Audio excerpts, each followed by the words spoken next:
안녕하세요. 사연에 빠지다의 DJ 민영입니다. 오늘 사연자는 믿을 수 없는 사건에 경악을 금치 못했다는데요. 과연 어떤 사연인지 들어보시겠습니다. 오늘도 두 가지 사연 준비되어 있는데요. 끝까지 들어주실 거죠? 그럼 바로 시작할게요. 구독과 좋아요 잊지 말고 꾹 눌러주세요. 안녕하세요. 저는 50대 여자입니다. 저는 얼마 전 20년을 넘게 산 남편과 사별했어요. 남편과 애틋한 사이는 아니었어도 지난 세월 큰 싸움 없이 알콩달콩 살았습니다. 남편이 워낙 관광관리를 열심히 하던 사람이라 저보다도 훨씬 더 오래 살 줄 알았었는데 이렇게 갑작스레 제 곁을 떠날 줄은 몰랐어요. 저와 남편 사이에는 아이가 없어요. 저와 남편은 결혼하고 나서 2번 아이가 생겼었는데요. 2번 다 이유 없이 유산이 되는 바람에 아이를 2번이나 잃었거든요. 그 이후 난소에 종양이 생기면서 수술을 한 뒤로는 아예 임신 생각을 접고 둘이서 행복하게 살기로 했어요. 물론 한 번씩 아이가 갖고 싶다는 생각을 하기야 했지만 40대가 넘어가면서부터는 저희 부부에게 찾아오지 않은 일에 대해 더는 욕심내지 말자 마음으로 접었습니다. 남편은 여러모로 대단한 사람이었어요. 평범한 가정에서 태어나 죽기 전까지 100억대의 재산을 보유하고 있었으니 존경받아 마땅한 사람이었죠. 남편은 돈을 참 좋아하는 사람이었어요.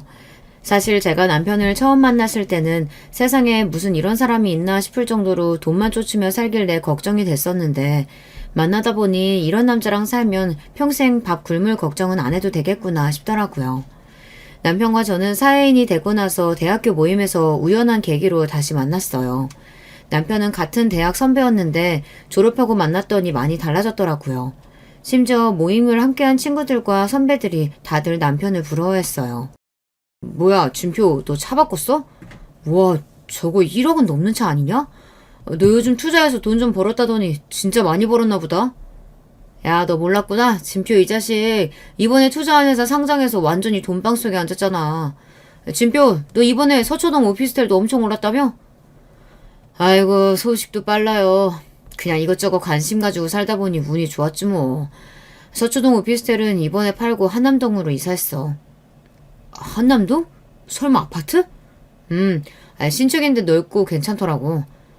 와, 우리 나이에 한남동 아파트에 살다니. 그것도 자가로. 이진표, 너 진짜 출세했구나? 이 정도로 출세는 무슨. 주변에 투자 잘하는 사람들은 집도 몇 채씩 있고 외국에까지 집 사고 그래. 자식, 겸손하게.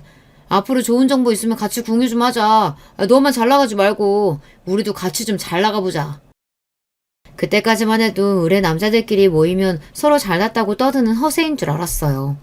남편이 대학 때도 투자 공부한다고 주식이랑 부동산 관련 책만 파고 다니는 걸 보긴 했었는데 아직도 저러고 다니나 싶더라고요. 그런데 남편의 말은 허세가 아니었습니다. 그 이후에도 모임 때마다 계속 만났는데 정말 성공하기는 했는지 여러 가지 사업을 한다며 외제차를 끌고 다니고 겉보기에도 사람이 점점 부티가 나더라고요. 그때 남편이 고작 30밖에 안 됐을 나이인데 소문에 벌써 자립해서 자수성가를 이뤘다고 했습니다. 그러다 보니 남편 주변에는 여자들이 항상 들끓었어요. 선배, 후배 할 거 없이 모임 장소에 남편만 나타나면 여자들이 남편 옆에 착 달라붙어 있었죠. 그런데 믿기지 않는 일이 벌어졌습니다. 남편은 그 잘난 애들을 다 마다하고 저에게 고백했어요. 바쁜 와중에 대학 친구들 모임을 빠지지 않고 나오던 이유가 바로 저 때문이라고 하더군요. 사실 대학 때 복학생이었던 남편이 저에게 관심 있다고 고백을 한번 하기는 했었어요. 그거야 옛날 일이니 남편이 아직도 저에게 관심이 있을 거라고는 생각도 못했었는데 남편이 저에게 또 고백할 줄은 꿈에도 몰랐습니다. 사실 제가 대학 때는 남편에게 전혀 관심이 없었어요. 그런데 저도 사람이다 보니 졸업하고 승승장구 잘 나가는 남편의 모습을 직접 보니 저도 모르게 남편에게 끌리더군요. 저는 고민도 하지 않고 남편의 고백을 덥석 받았습니다. 이게 웬 떡인가 싶어서요. 하지만 그런 저와 남편을 두고 주변에서는 말이 많았어요.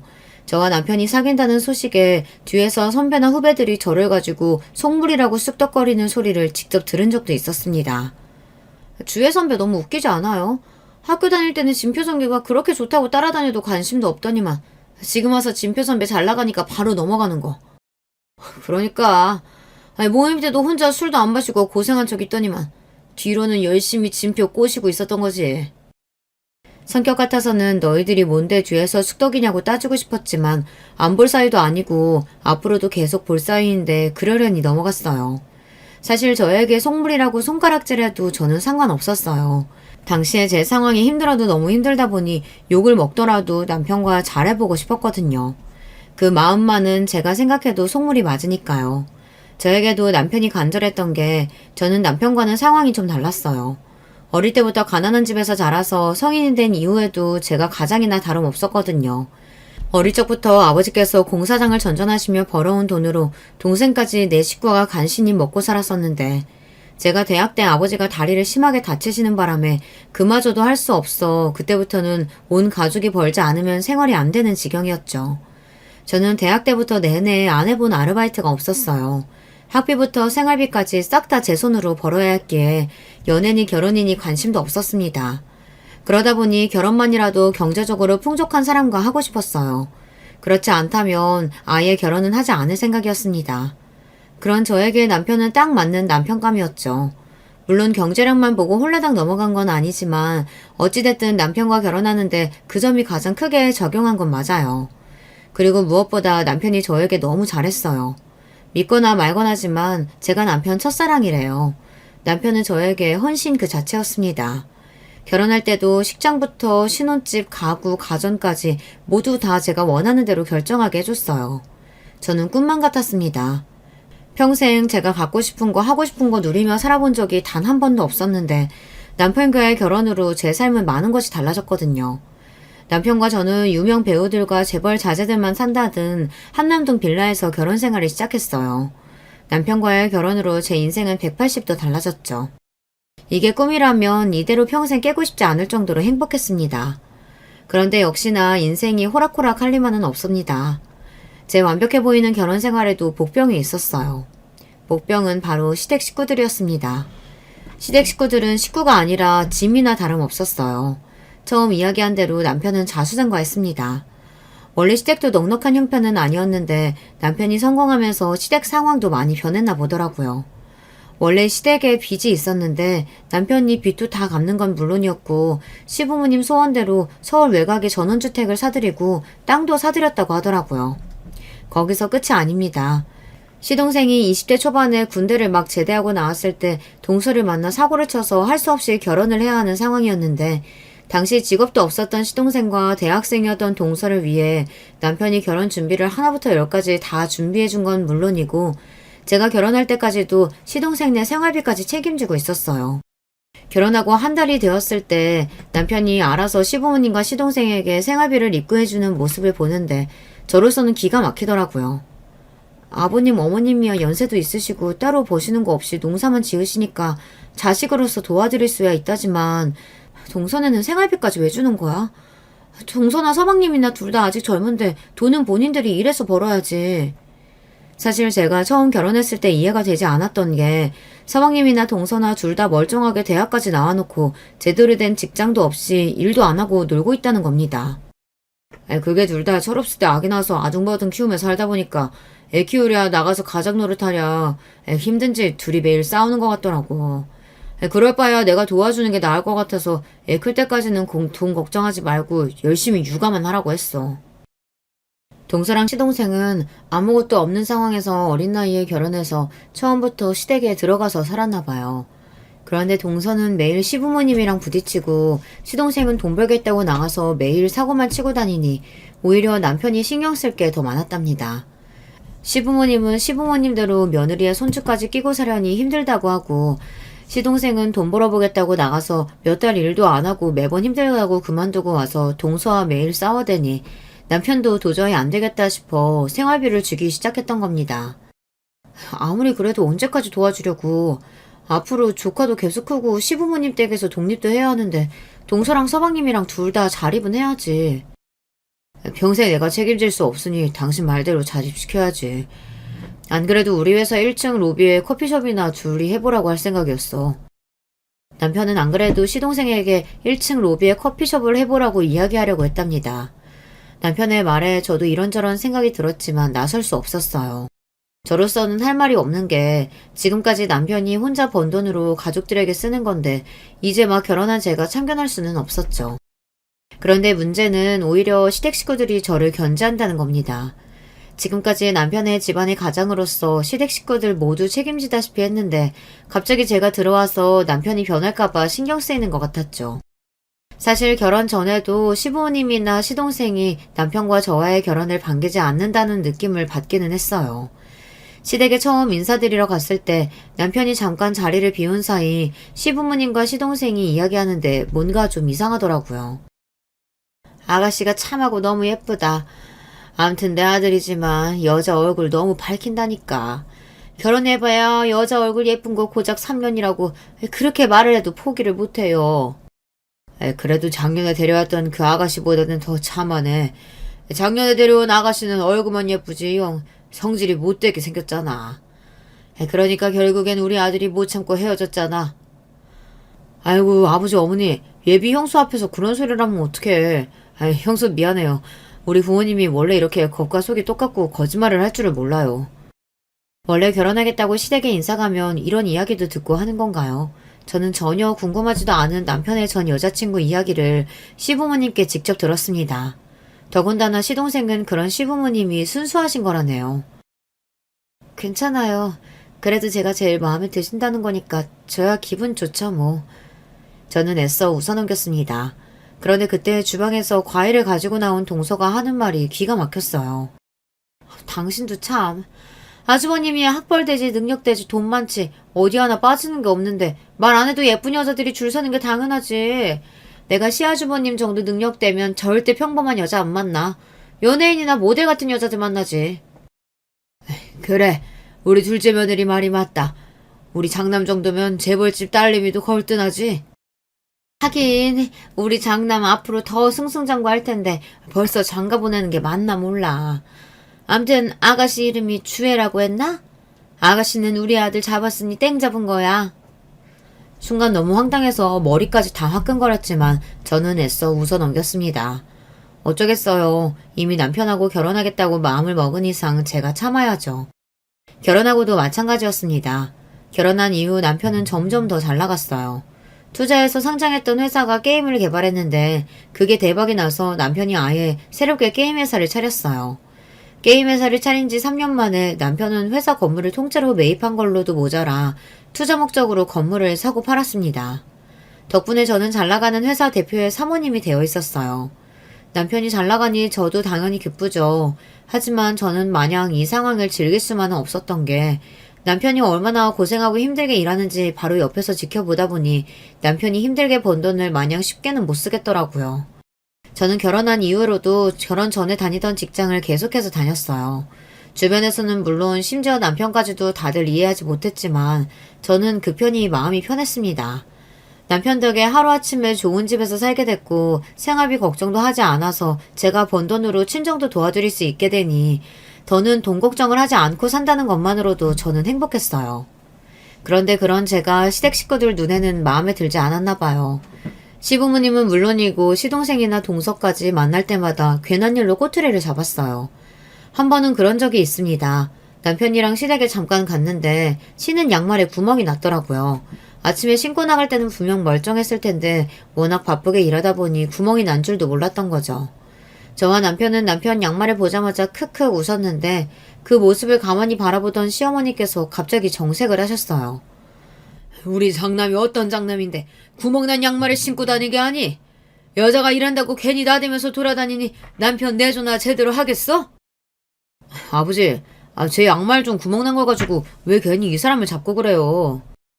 아들, 아버지 말씀하시는데 끼어드는 거 아니야. 그리고 네가 그냥 보통 사람이니?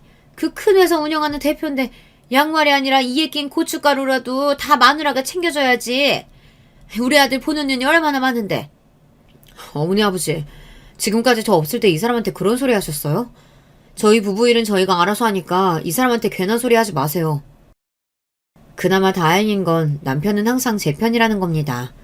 시부모님이나 시동생에게 드리는 비용에 대해 제가 일절 간섭하지 않는 대신 시부모님이나 시동생이 저에게 무례하게 구는 일에 대해서는 언제나 남편이 제 편을 들어줬어요.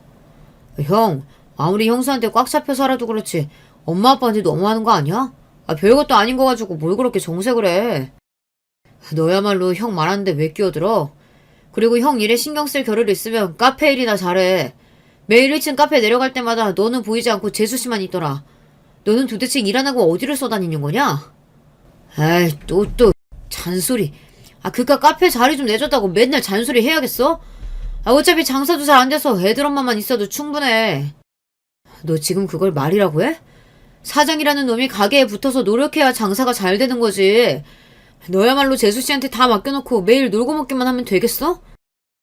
아주버님, 이 사람도 많이 노력하고 있어요. 요즘 워낙 경기가 안 좋아서 그런지 카페 매출이 자꾸 떨어져서 스트레스 받아서 그래요. 아무래도 저나 이 사람이나 장사에는 소질이 없나 봐요. 남편이랑 시동생은 큰 소리까지 내면서 다퉜습니다. 그 와중에 동사는 시동생 편을 들며 카페가 장사가 안 된다는 핑계를 댔어요. 그러면서 은근슬쩍 가게를 하기 싫다는 식으로 이야기를 꺼내더군요. 그 모습이 저는 너무 얄미웠어요. 남편은 크게 생각해서 1층 카페 자리까지 내준 건데 동서랑 시동생은 일하기 싫어서 매일 징징거렸거든요.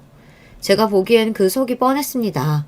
그전에는 아무것도 안 하고 놀면서도 남편에게 생활비 편하게 받아서 살았는데 이제와 카페 차려졌다고 생활비도 못 받고 일해서 먹고 살아야 하니 벌이가 신통치 않은 거죠. 이놈들이 그만 못해? 아무리 대가리들이 컸어도 어디 감히 부모 앞에서 자식들이 큰 소리를 내고 싸워? 아이고, 이래서 집안에 여자가 잘 들어와야 하는 건데 여자가 잘못 들어왔으니 집안에 큰 소리가 끊이질 않는다. 결국은 또 제 잘못이 되고 말았습니다. 시부모님은 항상 그런 식이었어요. 제가 아무런 행동을 하지 않아도 무슨 일만 생기면 제 잘못인 것처럼 뒤집어 씌웠죠. 갑자기 거기서 여자 얘기가 왜 나와요? 제발 좀 그만 좀 하세요. 남편이 제 편을 들면 들수록 시부모님이나 시동생은 저에게 반감을 가졌어요. 제가 아무리 남편 하는 일에 간섭하지 않는다고 해도 확실히 남편이 저와 결혼하고 나서 시댁에 챙기는 일이 줄기는 줄었으니까요. 사실 정확하게 말하자면 남편이 시댁을 챙기는 일이 줄어든 게 꼭 저 때문만은 아니에요. 남편이 회사를 차리고 나서는 아무래도 여기저기 돈이 회사에 묶이게 되니 마음대로 가족들에게 퍼질 수 있는 상황이 아니었던 거죠. 그런 것도 모르고 무식한 시댁 가족들은 무조건 저 때문이라고 생각했어요. 그러다 보니 저도 웬만해서는 시댁 식구들에게 꼬투리를 잡히지 않으려고 노력했습니다. 저도 할 말은 많지만 자꾸만 가족들끼리 문제가 생겨봐야 제일 힘든 건 남편이니까요. 밖에 일만으로도 남편은 항상 바쁘고 힘들어하는데 집안일까지 신경 쓰게 하고 싶지 않았어요. 하지만 그마저도 제 마음대로 되지 않았습니다.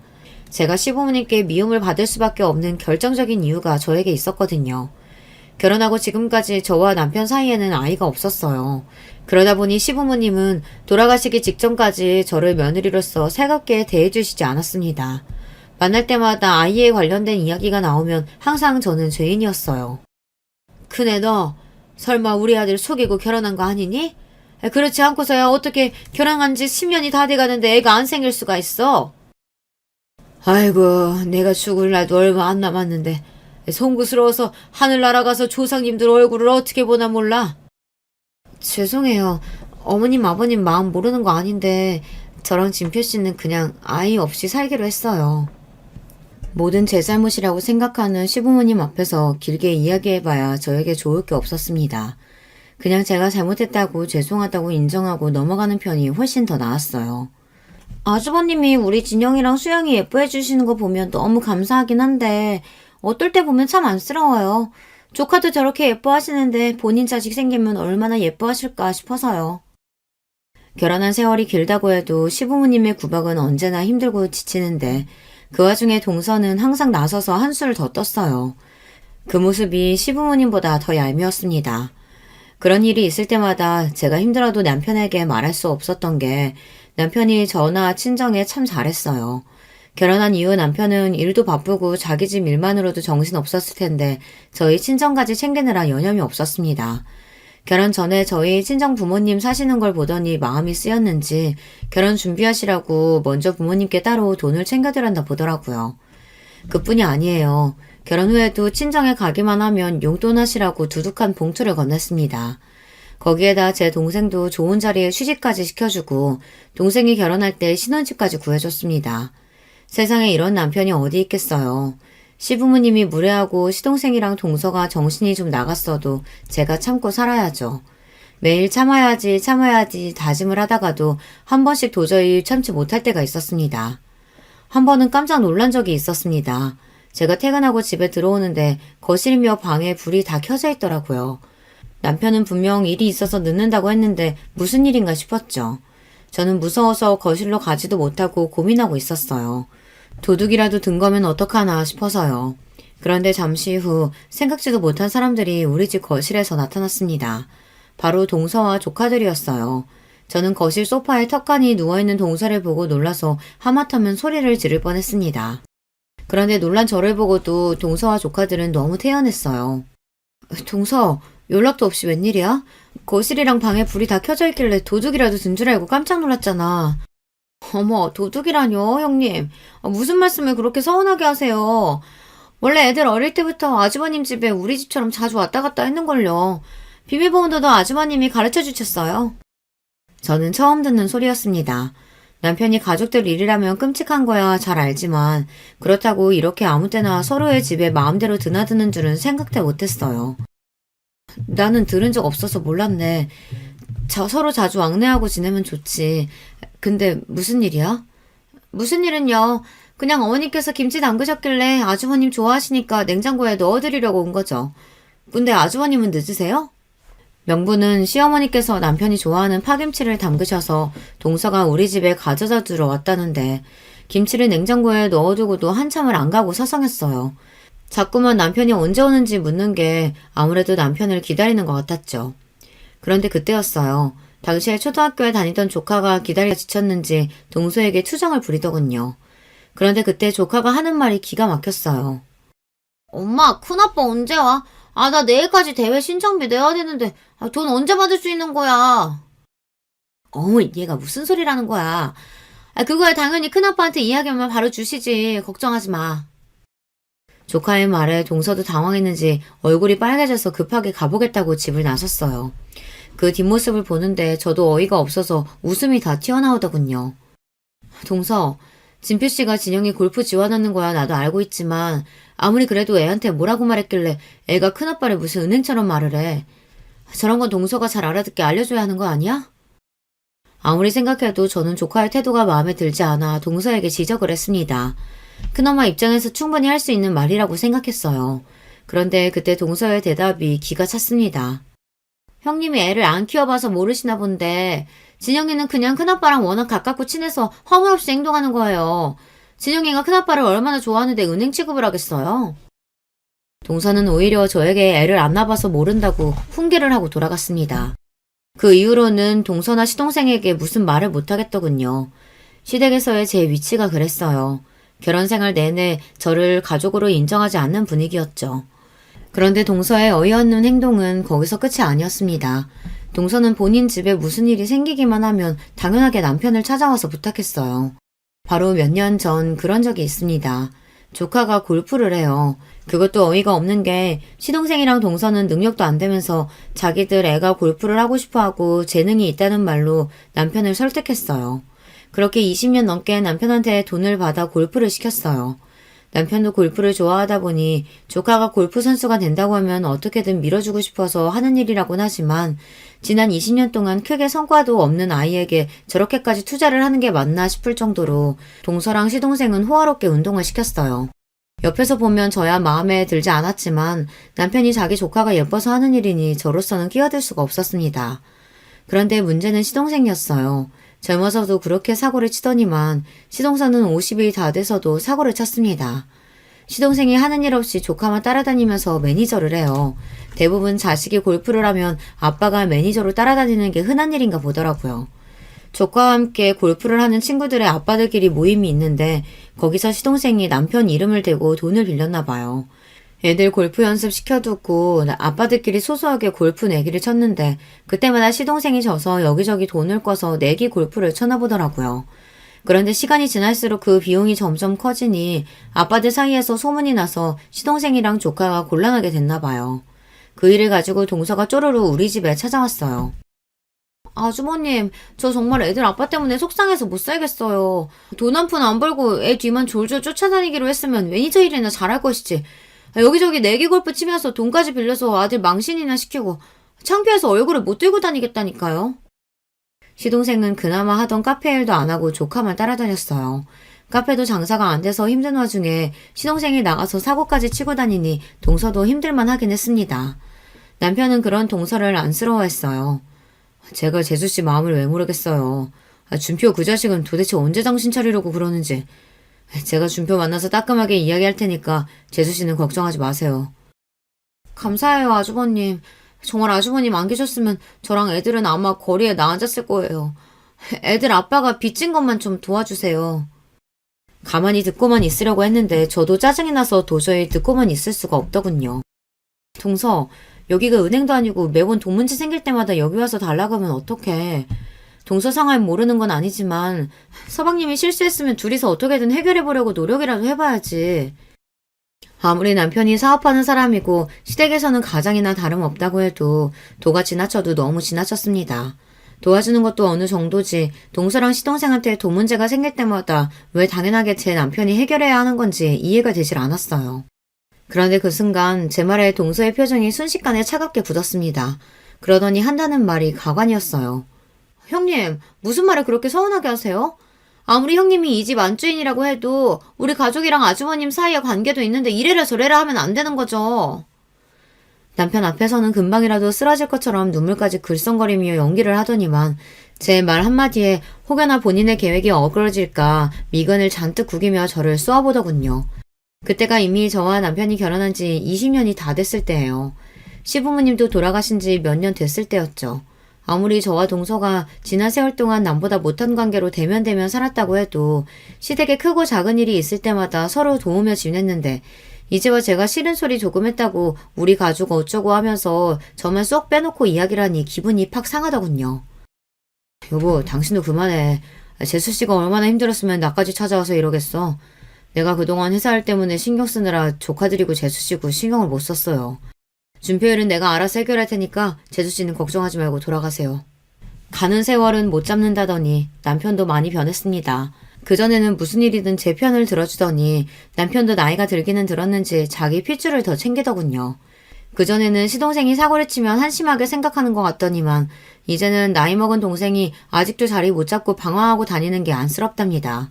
그러면서 저에게 하는 말이 우리한테는 자식도 없으니 시동생이랑 동서네를 자식처럼 챙기자고 하더라고요. 그때까지만 해도 저는 남편 말을 들어주고 싶지 않았어요. 지난 세월 시부모님이나 시동생 부부에게 제가 어떤 취급을 당하면서 살았는데 자식은 무슨 자식이냐고요. 그런데 살다 보니 인생이라는 게 참 짧아도 너무 짧더군요. 어느 날이었어요. 믿기지 않는 일이 벌어졌습니다. 그날은 남편이 지방으로 출장을 갔다가 일주일 만에 집에 돌아오는 날이었어요.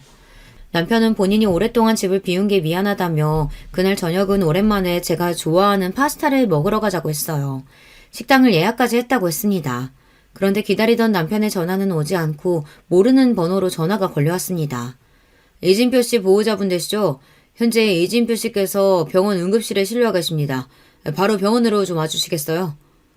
그때까지만 해도 단순 교통사고라고 해서 그냥 좀 남편이 다쳤나 보다 했어요. 그런데 남편은 제가 병원에 도착하기까지 기다리지 못하고 숨을 거뒀습니다.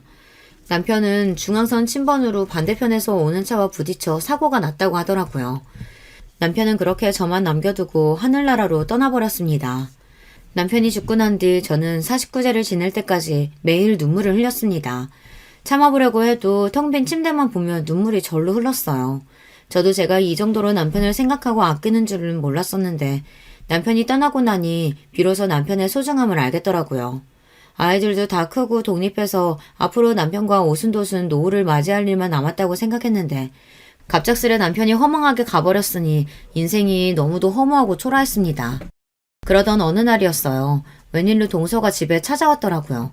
그것도 저를 주겠다고 제가 좋아하는 라떼와 치즈케이크를 만들어 왔더라고요. 형님, 혼자 마음고생 많이 하셨죠?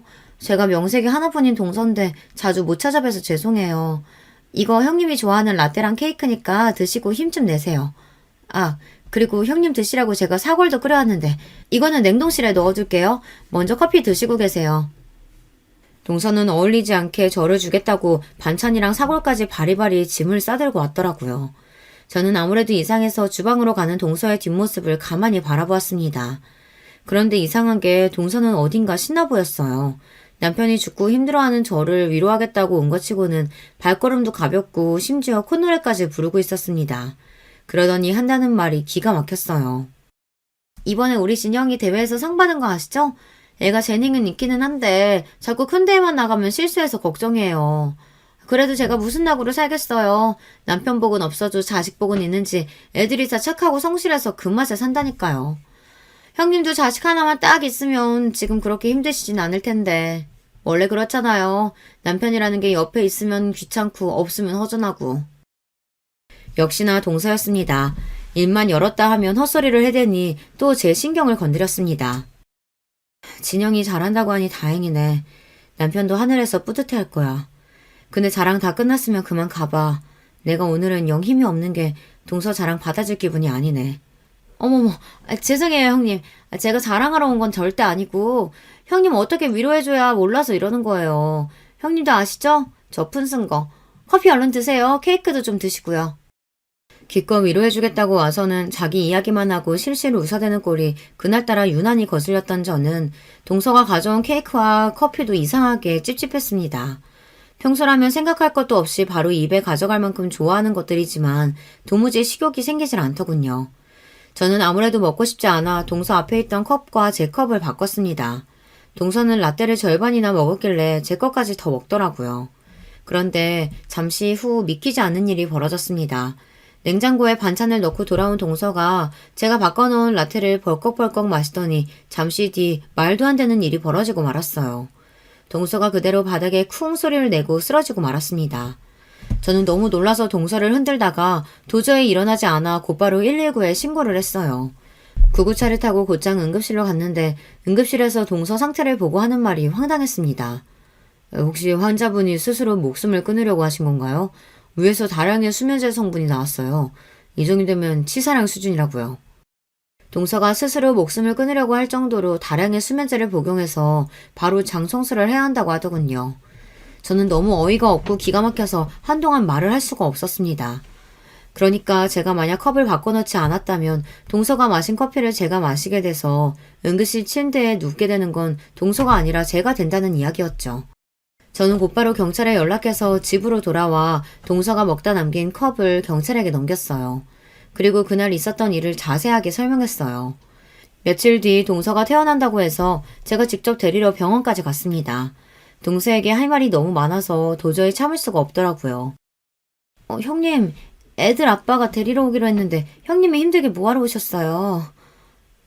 병실에 나타난 저를 보고 동서는 귀신이라도 본 듯 놀라서 눈도 마주치지 못했습니다. 그럴만했죠. 그래도 인간이라면 응당 그래야 맞죠. 서방님 동서 데리러 안 와. 내가 그럴 필요 없다고 했거든. 제 말에 동서는 토끼눈이 돼서 그게 무슨 소리냐고 물었어요. 그 모습이 가스러워서 저도 모르게 피식 웃음이 다 나더군요. 왜는 왜야. 나랑 같이 경찰들이 동서 데리러 왔으니까 그렇지. 동서는 이제 영영 그 집으로 못 돌아가. 평생 감옥에서 썩을 생각해. 뭐라고요? 그게 무슨 소리예요? 내가 감옥에 왜 가? 오수영 씨는 이진표 씨의 죽음에 대한 혐의와 김주혜 씨에 대한 모실 미수 혐의로 체포합니다. 당신은 무피권을 행사할 수 있고. 당신은 무슨 소리 하는 거야? 내가 죽이긴 누굴 죽였다 그래? 이거 놓으라고! 동서는 병원에서 퇴원하자마자 경찰들에게 붙잡혀 끌려갔습니다. 자기는 아무 잘못도 없다고 증거 가지고 오라고 소리소리를 지르는데 그 모습이 얼마나 추악한지 온몸에 소름이 다 돋았어요. 동서는 경찰서에 가서 조사를 받으면서도 끝까지 본인은 잘못한 것이 없다고 딱 잡아댔대요. 하지만 증거가 너무도 확실했습니다. 이게 다 어떻게 된 일이냐고요? 사실 남편이 죽었을 때 다른 가족들에게는 말하지 않았지만 남편 부검을 했어요. 평소 남편은 자기 관리가 확실한 사람이에요. 그런 사람이 졸음운전을 했다는 건 도무지 믿을 수가 없었습니다. 그런데 부검 결과 남편의 몸속에서 수면제 성분이 나왔어요. 처음엔 경찰이 저를 의심하더라고요. 아무래도 남편이 재산이 100억이나 되는 자산가이다 보니 이런 경우 가족들이 범인인 경우가 많다고요. 하지만 당시 남편의 몸에서 나온 수면제는 일반적인 병원에서 처방받는 약물이 아니라 정신과에서 처방받는 약이었어요. 근데 저나 남편의 의료기록에서 처방 기록이 나오지 않아 증거가 될 수 없었습니다. 더군다나 당시에 남편이 출장을 일주일이나 다녀온 이유라 저와 남편은 일주일 동안 만나지 않은 상태였거든요. 그러다 보니 저에게도 혐의점이 없었고 저는 특별한 증거가 더 나오지 않아 수사가 제대로 마무리되지 않은 상태로 장례를 치렀습니다. 그런데 장례 치르고 난 뒤 남편의 짐을 정리하던 중 남편의 핸드폰에서 이상한 메시지를 하나 확인했습니다. 남편이 사망한 날 오전에 조카와 통화한 내용이 있더라고요. 저는 모르고 있던 일이라 이상해서 곧바로 경찰에게 연락했는데 경찰에서 사건 당일을 확인한 결과 조카가 골프대회 중이라 응원차 서로 통화한 거라고 하더라고요. 그날 조카가 대회에 나간 것도 사실이었고 평소 남편이 조카라면 끔찍했으니 그런가 보다 하고 경찰이나 전화 넘어갔는데 시간이 지날수록 자꾸만 찝찝한 생각이 들더라고요. 남편이 스스로 목숨을 끊으려고 수면제를 구해 먹었을 리 없고 누군가 먹이려고 작정을 했다면 사건 전날이든 당일이든 무슨 수를 써서든 연락을 해왔을 텐데 남편의 핸드폰에는 조카와의 통화 말고는 누구와의 연락도 없었습니다. 그런데 남편이 죽고 저를 찾아온 동서가 저에게 주려고 했던 커피를 먹고 쓰러지자 그 순간 확신이 들더군요. 아, 인연이구나. 인연이 나 남편을 죽이고 나까지 죽이려고 했구나. 다량의 수면제를 복용하고 병원에 입원한 동서를 두고 저는 곧장 경찰서에 가서 이 사실을 알렸습니다. 그리고 커피에 남아있는 수면제 성분이 남편을 죽인 그 수면제와 같은 약인지부터 조사했어요. 그런데 제 생각이 맞았습니다. 두 약은 성분이 일치했어요. 경찰은 이것만으로는 증거가 되지 않는다고 조금 더 조사를 해봐야 한다고 했어요. 그러고는 동서가 정신과에서 수면제를 처방받은 적이 있는지 확인했어요. 그런데 동서의 의료 기록에는 전혀 수면제를 처방한 기록이 없었어요. 저는 답답해서 곧바로 다시 동서가 입원한 병원으로 향했습니다. 너무 화가 나서 사람을 붙들고 흔들어서라도 이게 어떻게 된 일인지 물어봐야겠다 싶어서요. 그런데 병원에 갔다가 놀라운 사실을 듣고야 말았습니다. 수면제는 동서가 아니라 시동생이 처방받은 양이었습니다. 동서 상태가 좋지 않아 보호자가 병실에 들어갈 수 없는 상황이라 저는 답답함을 호소하며 병실 앞에 앉아있던 시동생에게 제 마음을 다 털어놨어요. 그러자 제 말에 시동생이 눈이 동그래지며 그게 사실이냐고 되묻더군요. 그러더니 하는 말이 기가 막혔어요. 그 수면제 제가 먹던 거예요. 내가 그 정도는 아니라고 안 먹어도 된다고 우겼는데도 애들 엄마가 사람 환자 취급하면서 꼭 먹여야 한다고 우겨서 처방받았거든요. 그랬습니다. 이제야 막막했던 퍼즐이 풀리는 것 같았어요. 흔히 수면제는 우울증 같은 정신적인 질병으로 불안증을 앓을 때 처방받는 거라고 생각했었는데 알고 보니 시동생이 몇 년 전부터 도박 중독으로 치료센터를 다니며 치료를 받았다고 하더라고요. 동서가 치료센터를 안 가면 이혼하겠다고 난리를 쳐서 가긴 했는데 동서가 자꾸만 본인을 환자 취급하며 병원에 가둬두려고 하고 이상한 약도 자꾸 먹으라고 해서 결국은 얼마 전에 안 다니겠다고 병원을 뛰쳐나왔대요. 그랬으니 안 먹은 약도 집에 많을 거랍니다. 그럼 애들 엄마가 일부러 형을 죽였다는 거예요? 말도 안 돼. 형은 교통사고라면서요. 남편이 죽었을 때 저도 워낙 정신이 없기도 했고 머릿속이 복잡해서 가족들에겐 단순 교통사고라고 대충 이야기했어요. 워낙 갑작스러운 죽음이었기에 가족 모두 혼란스러웠거든요. 제 말에 시동생은 믿을 수 없다는 듯 인정하지 않았어요. 진표씨 죽은 날 오전에 진영이랑 경기 있다고 통화했다던데 혹시 그날 서방님이랑 진영이랑 같이 있었어요? 혹시나 하는 마음에 한 번 더 확인했습니다. 조사 때야 남편이 조카에게 경기 잘하라고 통화한 게 다라고 해서 그런가 보다 하고 넘어갔지만 저로서는 아무래도 이상해서 한 번 더 물었습니다. 그날도 제가 치료받으러 센터에 입원했을 테라 진영이 경기 애들 엄마가 따라갔어요. 그날 저녁에 형 사고 이야기 듣고 놀라서 바로 센터에서 병원으로 간 거라 똑똑히 기억해요. 그제야 안 사실인데 남편이 죽은 날 조카와 함께 경기장에 있었던 건 시동생이 아니라 동서였대요. 그제야 다시 그날의 상황을 돌이켜보니 뭔가 석연치 않았어요. 남편의 몸에서 나온 성분과 커피에서 나온 수면제 성분이 같다는 것과 시동생의 증언으로 늦은 밤부터 다음 날까지 경찰들이 힘써준 덕분에 동서가 남편에게 수면제를 먹였다는 증거를 찾았어요. 알고 보니 남편의 사고 당일 묵었던 호텔에서 조카의 골프대회가 있었더라고요. CCTV 확인 결과 남편이 주차장에서 차를 끌고 나와 조카와 통화를 하며 골프장 근처 주차장에 주차하고 입구에서 급하게 달려오던 동서와 마주친 모습이 그대로 찍혔습니다. 그리고 그때 동서가 손에 들고 있던 음료수를 운전석에 있던 남편에게 건네는 모습이 찍혔어요. 화면 속 장면을 본 순간 저는 바닥에 그대로 주저앉아 오열하고 말았습니다. 허망하게 죽은 남편이 불쌍했고 저런 년이 사람은 맞나 싶어서요. 그렇게 된 일입니다. 며칠 사이 증거를 확보한 경찰을 대동하고 제가 동서를 잡으러 간 거예요. 워낙 증거가 확실했지만 동서의 증언이 필요했던 경찰은 동서를 신문했어요. 몇 개월이나 지난 일인데 그걸 어떻게 기억해요? 마침 아주버님이 이 대회하는 리조트에 계신다고 해서 잠깐 봤던 기억은 나요. 서울까지 혼자 운전해서 가셔야 한다고 해서 제가 먹으려고 했던 음료수도 드리기도 했고요. 그 음료수에 수면제가 들어있었는지 증거 있어요? 제가 수면제 넣었다는 증거 있냐고요. 그리고 제가 좋을 게 뭐가 있다고 아주버님을 죽여요. 아주버님 안 계시면 저랑 제 아들은 낙동강 오리알인데. 동서는 자신에게 남편을 죽일 이유가 없다고 딱 잡아댔습니다. 저는 동서가 그렇게 나올 줄 알았어요. 그래서 미리 준비한 게 있었습니다. 기록에 보니까 이진표 씨가 사망한 후 조카한테 상속된 재산이 꽤 많던데요. 남편이 죽기 전에 변호사를 통해 작성해둔 유언장에는 저 외에도 조카에게 남긴 재산이 있었어요. 그 전부터 남편은 자식이 없다 보니 조카를 자기 자식처럼 생각했어요. 조카가 골프를 그만두지 않고 계속해서 할 수 있게 밀어주겠다고 하더니만 조카 앞으로 건물을 남겨뒀더라고요. 그거야! 아주버님 워낙 우리 아들을 예뻐해서 남겨주신 거죠. 아주버님이 돌아가시기 전까지 애 앞으로 상속되어 있다는 거 저는 전혀 몰랐어요. 아주버님 돌아가시고 나서야 알았다니까요? 끝까지 자기는 아무것도 몰랐다고 잡아대던 동서는 남편 담당 변호사의 등장에 결국은 당황해서 꾹 닫고 있던 입을 열었습니다. 이 대표님께서 사망 시 조카에게 상속하기로 한 내용이 있다는 사실을 돌아가시기 몇 개월 전 처제인 오수영 씨에게 전달했다고 들은 적이 있습니다. 이게 바로 그때 대표님과 통화한 내용입니다. 남편은 돈에 관련해서는 철두철미한 사람이에요.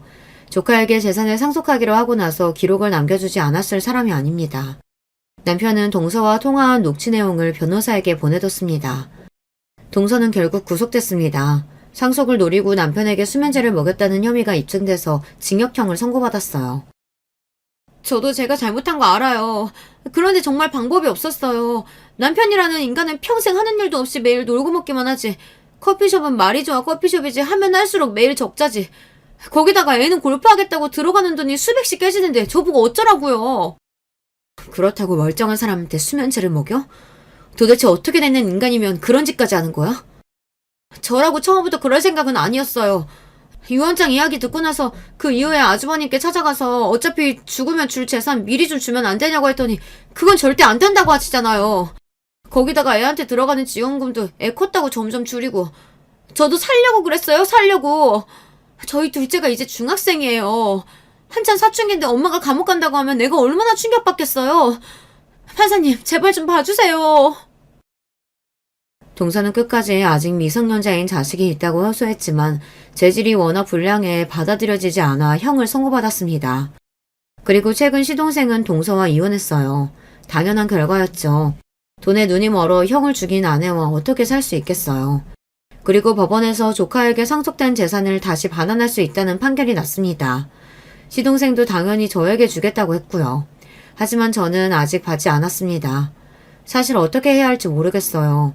동서가 벌인 짓이야 당연히 벌을 받아 마땅한 죄지만 시동생과 조카들은 그렇지 않잖아요. 남편이 살아생전 조카들을 얼마나 예뻐했는지 제가 가장 잘 아는데 그 어미가 잘못했다고 해서 모든 걸 다 빼앗는 게 맞는 건지 모르겠어요. 하늘에 있는 제 남편은 어떻게 생각할까요? 제 마음 같아서는 동서가 저지른 잘못이라도 이미 상속된 재산이니 조카와 시동생 앞으로 살아가는 데 있어 필요한 곳에 알아서 썼으면 좋겠어요. 하늘에서도 남편은 조카가 골프로 성공하는 모습을 꼭 보고 싶어 할 것 같기도 하고요. 저는 아직도 결정하지 못했습니다. 동서 때문에 남편도 가정도 모두 다 잃었으니 하나도 빠짐없이 모두 다 뺏는 게 맞는 걸까요? 저야 운이 좋게도 남편이 남겨준 재산이 평생 쓰고 죽어도 남을 정도로 많아요. 그러다 보니 돈에는 욕심이 나지 않습니다.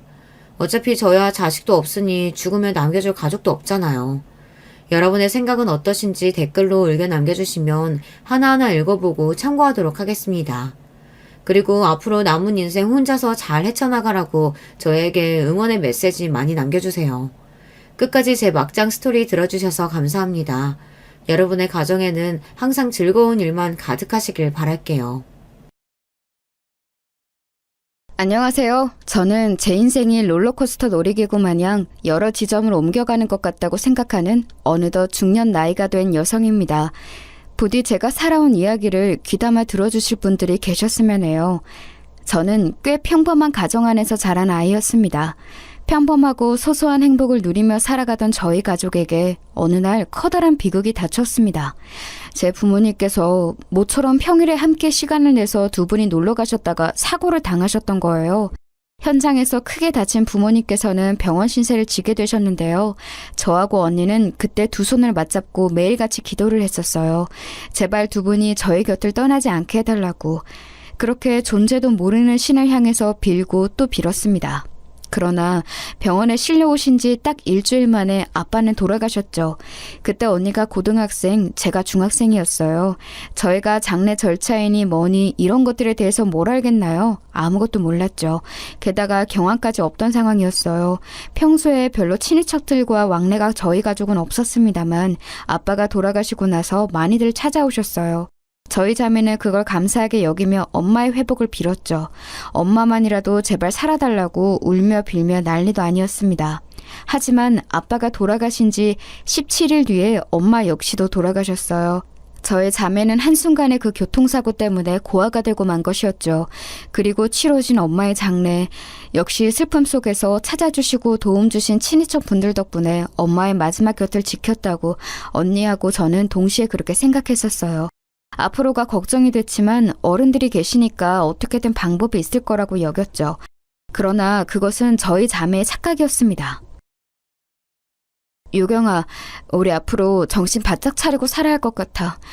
아빠하고 엄마 앞으로 나온 약간의 보험금, 그리고 장례식장을 찾아주신 분들의 조의금까지 모두 다 우리가 빼앗긴 거였어. 언니, 지금 그게 다 무슨 소리야? 그게 말이 돼? 어떻게 그럴 수가 있어? 아빠 돌아가셨을 때 기억나? 아빠의 사촌형이라는 분이 큰 고모한테 우리한테 와서는 그러셨잖아. 아무리 경황이 없고 정신이 없어도 제정신 박힌 자식들이라면 부모의 3일장을 치러줘야 맞는 거라고. 그런 것도 안 하면 사람 아니고 짐승이라고 그렇게 말씀을 해주셔서 우리는 당연히 따랐던 거였지. 엄마 돌아가셨을 때도 마찬가지였고. 그런데 지금 생각해보니까 우리 부모님 앞으로 들어오는 조의금들을 노린 거였어. 설마 우리 뒤통수 맞고 다 잃은 거야? 어떻게 어른들이 그럴 수가 있어? 그러면 우리한테는 남은 게 아무것도 없어? 아무것도 없는 것 같아. 우리 집에 남은 재산은 우선 청구된 병원비하고 장례식장 3일장으로 진행한 그 비용, 이런 걸 해결해야 할 것 같고. 언니가 말을 맺지 못하고 주저앉았을 때 저는 그 옆에서 세상이 떠나가라 울었습니다. 갑작스러운 부모님의 죽음 앞에서 그것을 온전히 애도하지도 못한 채로 저희 자매는 배신감으로 가슴이 찢어질 것 같은 고통을 겪어야 했어요. 제대로 된 어른이 저희 주변에는 없었던 거예요. 그나마 일찍 돌아가셨던 외할머니의 바로 아래 동생이신 저희 자매에게는 이모 할머니 되시는 분께서 멀리 사시는 와중에도 저희의 소식을 접하시고 손길을 내밀어 주셨습니다. 그런데 이모 할머니께서도 상황이 좋지는 않으셨어요. 일전에 큰 수술을 받으신 진적이 있으셨기 때문에 건강이 우선 별로 좋지 못하였고 옛날에 억울하게 이혼을 당하시고는 혼자 살아오셨던 마음의 한 그런 것들을 안고 살아오셔서 속병을 앓고 계셨어요. 지방의 고즈넉한 동네 오래된 빌라에서 혼자 살고 계셨던 이모 할머니의 거처로 저희 자매를 옮겨갔죠. 언니가 대표로 감사 인사를 드렸습니다. 이모 할머니, 저희 받아주셔서 정말로 감사해요. 저희가 아주 어렸을 때 잠깐 저희를 보셨던 게 다일 텐데 그럼에도 저에게 손을 내밀어 주신 은혜 앞으로 잊지 않고 살게요. 사는 형편이 좋으신 분들은 전부 다 저희를 외면하고 뒤통수 치고 모른 척했는데 이모 할머니 혼자 저희를 받아주셨다는 게 정말 눈물이 날 정도로 감동적이에요. 저희가 절대 말썽 부리는 일 없이 이모 할머니께 도움이 될 수 있도록 정말 잘 살겠습니다. 유정아, 유경아, 너희가 앞으로 살다 보면 자연히 알게 되겠지만 남의 형편을 돌아볼 줄 알고 남에게 베풀 줄 알고 남과 함께 자기의 가진 것을 나눌 줄 아는 이들은 부자가 거의 없어. 죄다 자기 밥그릇 하나 챙기기에도 벅찬 이들 투성이지.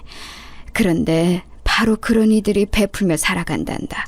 그런 이들이 세상의 구석에서 세상을 돌아가게 만드는 1등 공신인 거야.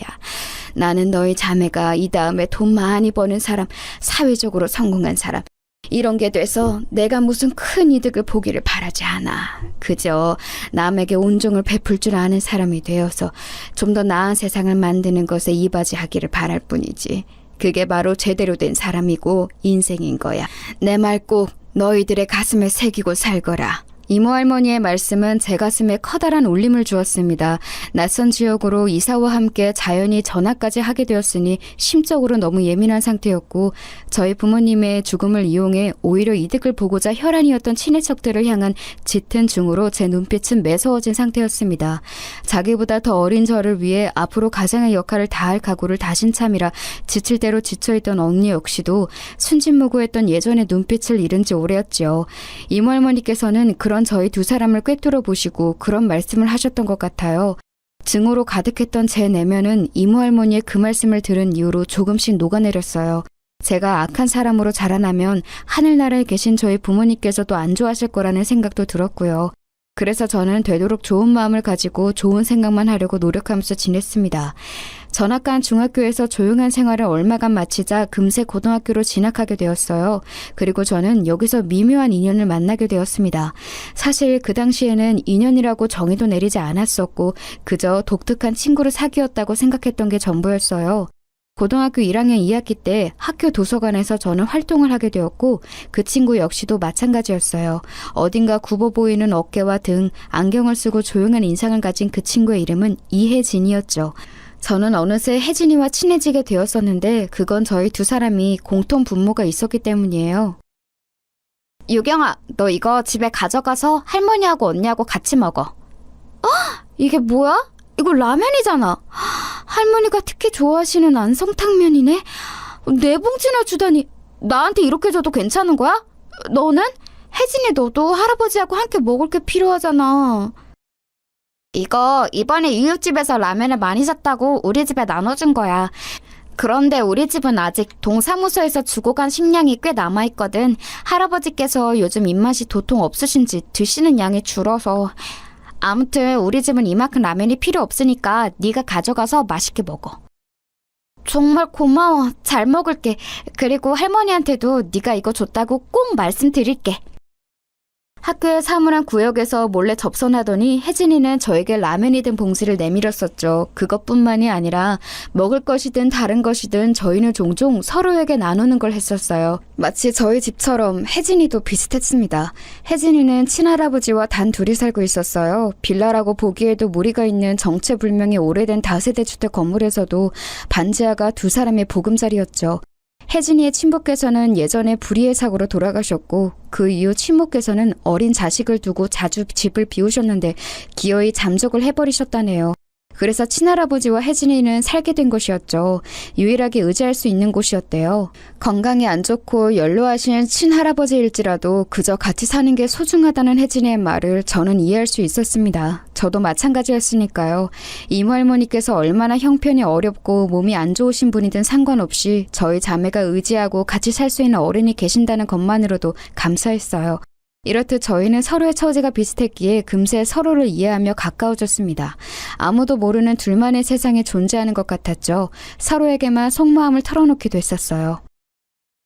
나는 훌륭한 사람은 못 되어도 좋은 사람이 되고 싶다는 생각을 가지고 있는데 우리 언니는 날이 갈수록 점점 더 마음속에 가시를 품고 있는 것 같아서 그게 너무 속상해.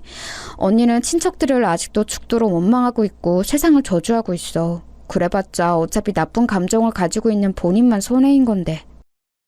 너는 언니 때문에 고민이 많구나. 그런데 유경아, 사실은 나도 너희 언니하고 비슷해. 겉으로는 덤덤한 척, 씩씩한 척, 아무렇지 않은 척, 착한 손녀인 척 이렇게 행동하면서 살고 있지만 그건 그렇게 해야지만 동정어린 눈길을 더 받을까봐 그러는 것뿐이야. 사실 나는 이 세상이 원망스러워서 하루에도 수십 번씩 울고 싶고 학교 옥상에서 뛰어내리고 싶기도 해. 너에 비해서 나는 참 많이 못났지? 저희 자매는 적어도 부모님께서 돌아가시기 이전까지는 부모의 사랑을 받고 자란 아이들이었어요. 하지만 혜진이는 아주 어렸을 때부터 그것을 상실한 채로 외롭게 자라온 아이였죠. 그리고 혜진이는 고등학교 3학년 때 친모의 사망 소식을 접했어요. 먼 지역의 원룸에서 심장마비로 숨을 거두셨다고 했지요. 혜진이가 가진 아픔이 엿보일 때마다 저도 따라서 너무 슬퍼졌어요. 저는 혜진이에게 심적으로 의지할 수 있는 사람이 되어주고 싶었습니다. 모난 마음을 품게 된 언니는 제가 바로잡을 수 없으니 혜진이를 통해 대리만족을 하고 싶었던 것일지도 모르겠어요. 이모 할머니의 조언을 따라 따뜻한 마음을 품고 살고 싶다는 생각 역시도 함께 있었고요. 시간이 갈수록 혜진이는 가짜 웃음이 아니라 진짜 웃음을 지을 수 있는 사람이 되어갔고 저와 함께 라디오 사연을 들으며 다른 사람들의 인생이 어떨지 즐거운 상상을 하며 깨르르 웃음을 자주 터뜨렸습니다. 가난에 찌들었어도 항상 웃던 나날이었어요. 제 고등학교 시절은 혜진이 덕분에 웃을 수 있었던 것 같아요. 왜냐하면 저 역시 의도치 않게 연속으로 벌어진 안 좋은 상황에 떠밀려 온 것이 아무렇지 않을 수 없었고 인간 불신에 걸려 있었거든요. 부모님의 친형제들도 그런 금수만도 못한 배반을 했는데 타인은 아예 믿는 신호조차 할 수 없다고 생각했었죠. 언니 그리고 이모 할머니 이렇게 오로지 두 사람을 제외한 세상 모든 사람들은 제가 절대로 믿어서는 안 될 존재들이라고 내심 생각했었어요. 그런데 그걸 녹이고 제 신뢰를 얻어낸 존재가 바로 혜진이었죠. 혜진아, 우리는 그냥 친구라기보다는 이제는 거의 가족이지? 당연하지. 거의 가족이나 다름없지. 우리는 동갑이라서 언니 동생 자매는 못하니까 쌍둥이라고 할까? 우리는 쌍둥이니까 사회에 나가서도 서로가 늘 함께라고 생각하면서 살자. 고등학교를 졸업하면서 저와 혜진이는 손을 맞잡고 비록 떨어져 지낼지언정 서로를 늘 생각하자고 약속했었어요. 하지만 저희 바람과는 다르게 성인이 된 저희 앞에 힘든 상황이 펼쳐졌습니다. 혜진이는 첫 월급을 받자마자 좌절했죠. 월급이 들어오자마자 그걸 압리당했기 때문이에요. 정신없이 원인을 찾아봤다고 합니다. 그랬더니 사망한 친모께서 빚을 지신 게 있었는데 이자까지 붙어서 불어난 그 금액이 고스란히 혜진이에게 상속되었다는 게 밝혀졌어요. 할아버지께서는 독촉장이라는 게 뭔지 알지 못하셨기 때문에 그걸 받으셨을 때도 그냥 간과하셨던 겁니다. 그래서 혜진이는 빚더미에 올라앉게 되었어요. 그 충격으로 할아버지께서는 쓰러지셨고 몇 달 뒤 영면에 드셨습니다. 혜진이가 어느 날 창백하게 질린 얼굴로 저를 찾아왔어요. 유경아, 미안한데 나 하루만 여기서 재워줄 수 있을까? 나 사는 자취방에는 이미 사채업자들이 들이닥쳐서 내가 거기로 들어갈 수가 없어. 그래서 너 지금 이 시간에 여기까지 온 거야? 당연히 재워줄 수 있지. 누추한 공간이지만 얼른 들어와서 몸 좀 녹여. 그 사채업자라는 놈들 왜 그렇게 악질이야? 네가 돈을 때마다 내고 있는데도 왜 착실하게 갚는 사람을 이렇게나 괴롭혀?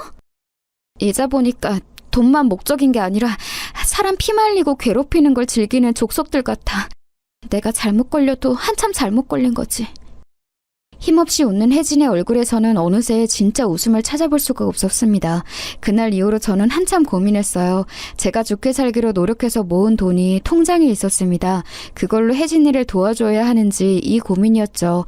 그런데 3주 정도가 지났을 때였나? 혜진이한테 연락이 왔어요. 머뭇거리면서 힘겹게 묻더라고요. 돈 혹시 빌려줄 수 있냐고요. 그 목소리에 저는 눈을 감고 생각했습니다. 어려운 사람이 베풀고 산다는 이모 할머니의 말씀, 그게 떠올랐고 혜진이는 저에게 가족이나 다름없었기 때문에 저는 제 전 재산, 그때까지 모았던 1,000만 원을 모두 빌려주기로 결정했어요. 너 이거 네가 가진 돈의 전부잖아. 이렇게 나한테 건네줘서 정말 고마워. 이거라면 내가 당장 숨 돌리고 안심하면서 지낼 수 있을 것 같아. 꼭 갚을게. 진심으로 고마워, 유경아. 오는 혜진이를 보며 저는 비록 수중에 돈은 없었지만 잘한 결심이라고 생각했었어요. 혜진이가 어서 빨리 상황이 안정됐다는 연락을 주기만을 기다렸죠. 하지만 일주일이 지나고 한 달이 지나도 감감무소식이었습니다. 그때부터 초조해졌죠. 혜진이가 잠적했다는 가정은 떠올리고 싶지 않았어요. 그러나 반년이 지났을 때 혜진이가 머물렀던 곳까지 찾아가서 수소문을 해본 끝에 영영 자취를 감췄다는 사실을 알게 됐습니다. 설마 몹쓸 짓을 당한 걸까 싶어서 겁이 났었는데 혜진이가 짐을 다 챙겨서 이른 새벽에 길을 나서는 걸 목격한 동네 신문 배달부가 있었어요. 제 돈을 모두 가져간 혜진이는 아무 말도 없이 그렇게 저를 배신하고 떠났던 거예요. 귀한 돈을 다 잃었다는 상실감, 가족처럼 여겼던 사람에게 당한 배신, 이런 것으로 저는 제정신이 아니었습니다. 설상가상으로 이모 할머니께서 건강이 악화되어 병원 신세를 지게 되셨는데 병원비가 걱정이었어요. 그 1,000만 원이 있었다면 괜찮았을 텐데 이런 생각으로 하염없이 눈물이 나왔습니다. 죄송해요.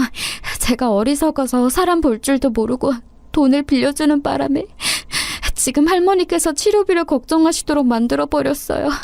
다 제 잘못이에요. 아니다, 그렇게 생각하지 말어. 어려운 일을 돕고자 했던 너의 마음은 결코 잘못되지 않았어. 그런 말씀을 힘겹게 남기셨던 이모 할머니께서는 얼마 후 그대로 돌아가셨어요. 그 이후로 저는 언니와 자주 싸웠고 관계가 조금 틀어져 버렸죠. 세상에 뭐 있다이냐며 욕을 하던 언니는 열심히 살 이유를 못 찾겠다고 하더니 웬 한량 같은 남자를 만나서 살림을 차려버렸습니다. 그리고 이듬해에 저는 조카가 생겼죠. 형부라고 하고 싶지도 않은 그 남자는 처자식 내버려두고 혼자 놀러 다니면서 언니 속을 문드러지게 만들더니 남의 차를 멋대로 타고 나갔다가 음주운전 사고를 내고 현장에서 숨을 거뒀습니다. 그 비극적인 사고의 뒷수습을 언니가 해야만 했죠. 심지어 조카는 뇌 쪽에 희귀 질환을 앓고 있는 걸로 밝혀져서 나이가 어릴 때 수술을 받을수록 예후가 좋다는 병원의 소견도 받게 되었고요. 여러 가지 빚만 지고 있는 상황이었는데 수술비가 당장 어디서 난단 말인가요? 제가 도와주고 싶었으나 제 코도 석자였습니다. 이제는 내가 너의 가족이 되어줄게. 앞으로 나만 믿고 너는 따라오면 돼. 고생 끝, 행복 시작이야. 이런 말을 해줬던 남자와 저는 결혼했습니다. 시댁에서 저를 반대했고 그래서 결혼식도 결국 못 올렸어요. 혼인신고만 하고 작은 투룸 빌라에서 결혼 생활을 시작했죠. 그는 저를 동정했고 측은하게 여겼으며 자기가 제 인생의 백마탄 완장님이 되고 싶다고 했었습니다. 그런 그를 저는 의지했고 고마워했죠. 하지만 그건 사랑이 아니었어요. 그게 문제였죠. 미천 하나 없는 제가 형부의 비극적인 사고, 정신적으로 너무 피폐해져서 일상생활에 지장이 생긴 언니, 수술이 필요한 조카, 이런 문제들을 안게 되자 그는 저를 점점 멀리하기 시작했습니다. 그러더니 결국 저를 버렸어요. 저와 결혼한 걸 후회한다면서 말입니다. 네가 일말의 양심이 있다면 제발 나를 놓아줘. 너같이 불행한 여자하고 살고 싶은 남자는 세상에 아무도 없을 거야. 그게 할 소리야? 너는 책임감은커녕 의리도 없구나. 그래, 알았어. 나를 내치고 싶어서 안달난 네 소원 내가 들어줄게. 저는 눈물로 이혼을 해줄 수밖에 없었죠. 그리고 어떻게든 탈출구를 찾기 위해 제 남은 가족인 언니와 조카를 위해 돈을 벌어보려고 했습니다. 단지 그것뿐이었는데 잘못된 판단으로 제가 있던 돈마저 다 잃고 빚까지 지게 됐습니다. 주식이라는 걸 알지도 못하면서 주변에 꼬드김에 넘어간 제가 바보였던 것이죠. 달동네 초입에 있는 낡은 집으로 옮겨간 저는 빛이 제대로 들어오지 않는 곳에서 생활하며 제 인생의 우울함은 곱씹고 또 곱씹었습니다. 어떻게 살아야 할지 막막했죠. 그러던 어느 날 주말 아침부터 동네에 감자를 파는 트럭이 오는 소리가 들렸어요. 종종 오는 트럭인데 그날따라 희한하게 국산 핵감자 한 봉지에 3,000원에 판다는 확송기에서 흘러나오는 그 음성이 왜 그렇게 반가웠는지 모릅니다. 슬리퍼를 신고 나가는데요. 생각보다 감자 트럭이 집에서 멀리까지 가서는 정차를 한 상태였어요. 꽤 간 다음에 감자 한 봉지를 샀고 집으로 다시 돌아가던 길이었죠. 아직 반밖에 안 갔는데 제가 갑자기 길에서 고꾸라져 넘어졌습니다. 닿을 대로 달아있었던 슬리퍼의 오른발 쪽이 그때 마침 수명을 다해서 끊어진 거였어요. 발등 위를 덮은 게 사라지니 순식간에 밑창만 남아버렸고 저는 무심코 오른발로 맨 바닥을 디딘 후에 그대로 엎어진 것이었죠. 일련의 과정들을 빠르게 머릿속으로 그려보고 나니까 그냥 웃음이 나오더라고요. 울음이 아니라 웃음이 나왔어요. 구질구질한 슬리퍼마저 버리지 못하고 신고 있다가 길바닥에서 넘어진 제 처지가 봉지에서 다 쏟아져 나와 제멋대로 땅을 구르고 있는 감자들의 광경이 그냥 그 순간 웃겼던 것 같아요. 이 모양 이 꼬라지가 왜 이렇게 웃길까? 내 인생 갈 때까지 갔다는 생각이 드네. 저는 미친 사람처럼 바닥에 엎어진 채로 어깨를 들썩거리며 웃었습니다. 그저 무력하게 어깨를 늘어뜨리고 땅을 본 채 가만히 앉아 피식피식 웃기만 하던 저는 언제까지고 이러고 있을 수는 없다는 생각이 들어서 어렵사리 몸을 일으켰습니다. 원래 주말 아침이 이러했던 건지 길목에는 개미새끼 한 마리도 안 다녀서 아무도 저를 도와주지 않았죠. 차라리 다행인지도 몰랐어요. 낡은 슬리퍼가 끊어져서 넘어지고 감자는 죄다 굴러다니고 이딴 초라한 모습 누구에게라도 별로 보이고 싶지 않았으니까요. 몸을 일으킨 저는 절뚝거리면서 우선 가까이 있는 감자부터 2알 정도 주워 담다가 문득 시야에 들어온 차 한 대를 보았습니다. 방향으로 따지자면 저희 집으로 가는 길목 쪽이었는데 세워져 있더라고요. 분명히 제가 넘어지기 전에는 저런 차가 서 있는 걸 본 적이 없었어요. 확실했죠. 왜냐하면 그 차는 이런 동네에서 보기 힘든 고급 외제차였기 때문입니다. 바로 눈에 확 들어왔기 때문에 제가 착각할 리가 없었어요. 그렇다면 제가 넘어진 뒤 실성한 사람처럼 한참을 웃고 있을 때 저 차가 나타났다는 건데 주차할 위치가 아니건만 왠지 시동이 꺼져 있는 것 같아서 저는 그 와중에도 이상하다라는 생각을 하면서 마저 감자를 줍기 시작했습니다. 꽤 멀리까지 굴러갔던 마지막 감자까지 주운 다음 밑창만 덩그러니 남아있는 오른쪽 슬리퍼를 챙기려고 넘어진 지점으로 다시 갔죠. 한숨을 쉬며 망가진 슬리퍼를 주우려는데 그제서야 저는 제 곁에 누가 서 있다는 사실을 알아차렸어요. 계속 바닥에 있는 감자들만 살피느라 주변에 누가 있는지 둘러보지 않았다는 점을 그제야 상기하고 소스라쳐서 그 사람을 쳐다봤죠. 제 또래의 여자 깔끔한 차림새는 어딘가 묘한 여유가 풍겼습니다. 머릿속으로는 이 여자는 뭐지? 라는 생각을 했을 때 상대가 놀랍게도 저에게 이런 말을 건네왔습니다. 슬리퍼 망가져서 어떡해? 혹시 어디 다치지는 않았어? 네? 실례지만 누구세요? 혹시 저 아세요? 슬리퍼 망가지고 넘어지고 감자는 나뒹굴고 여기까지만 해도 짜증나는데 웬 이상한 사람까지 맞닥뜨리다니 일진 한번 사나운 날이라고 생각했습니다. 저는 한숨을 쉬며 그 사람의 대답을 기다리지 않고 그냥 가버리려고 했어요. 한쪽 발만 왼발이라서 묘하게 절뚝거리며 걸을 수밖에 없었죠. 그래도 빠른 걸음으로 그 사람의 옆을 지나쳐서 집 방향으로 가고 있는데 제 입에서 탄식이 흘러나왔습니다. 왜냐하면 나머지 왼쪽 슬리퍼도 거의 다 끊어져서 발등 부분이 덜렁덜렁거리고 있었기 때문이에요. 집에 가기 전에 완전히 다 끊어질 게 뻔했어요. 걸음을 멈춘 채가 망연자실하게 제 발치를 내려다보고 있을 때였습니다. 유경아, 내가 집까지 태워줄게. 내 차 타고 가. 바로 여기 근처 맞지? 뒤에서 들린 음성에 저는 전신에 소름이 돋아났어요. 너무나도 아무렇지 않게 불린 저의 이름. 그걸 들은 순간 저는 저 음성의 주인이 누구인지 생각나 버렸습니다. 간신히 다시 감자가 든 봉지를 손에서 놓치지 않은 제가 천천히 뒤를 돌아봤어요. 왜 바로 못 알아봤을까? 그게 신기한 한편 어쩌면 곧장 알아보지 못하는 게 당연할 만큼 과거에 비해 말도 안 되게 세련되어지고 지적인 이미지를 풍기고 있는 그 사람은 바로 제 친구 혜진이었습니다. 저의 피와 같았고 살과 같았던 소중한 1,000만 원을 바꿔서 잠적해버렸던, 그러면서 저에게 씻을 수 없는 아픔을 안겨주었던 바로 그 주인공이었습니다. 제가 경악과 분노와 당혹감에 압도되어 아무 말도 못하고 있자 혜진이가 눈물이 가득 고인 눈으로 저를 바라보며 말을 이었어요. 너를 보러 왔어. 드디어 너를 내가 찾아왔어. 근데 알아낸 집 주소로 가는 길에 갑자기 바닥에 엎어진 사람이 보이는 거야. 엎어진 모습만 봤을 뿐인데 나도 모르게 브레이크를 밟고 있더라. 신기한 일이 많지 너인 걸 바로 알아보겠더라. 너는 내 인생 최고의 친구이자 은인이니까 그래서 보자마자 알아볼 수 있었나 봐. 어쩌면 하늘에서 알려준 것일 수도 있어. 너의 신발이 망가졌으니까 내가 지금 여기서 차를 멈추고 너를 집까지 태워줘야 한다고 그렇게 나한테 계시를 준 건가 봐. 야, 너 진짜 혜진이야? 혜진이 맞아? 네가 무슨 낯짝으로 이렇게 아무렇지도 않게 예고도 없이 불쑥 내 앞에 나타나? 내가 그동안 네 원망을 얼마나 하면서 속이 문드러졌는지 네가 알기나 해? 저를 향한 혜진의 말을 듣고 나자 저는 정말 미칠 것 같아졌습니다. 심장이 말도 못하게 세게 뛰기 시작했고 갑자기 머리가 뜨거워지면서 눈앞이 빙글빙글 도는 느낌이 들었어요. 당장이라도 쓰러지고 싶었으나 저는 그걸 이겨냈습니다. 지금 당장 혜진이에게 이를 갈며 말을 해주고 싶었으니까요.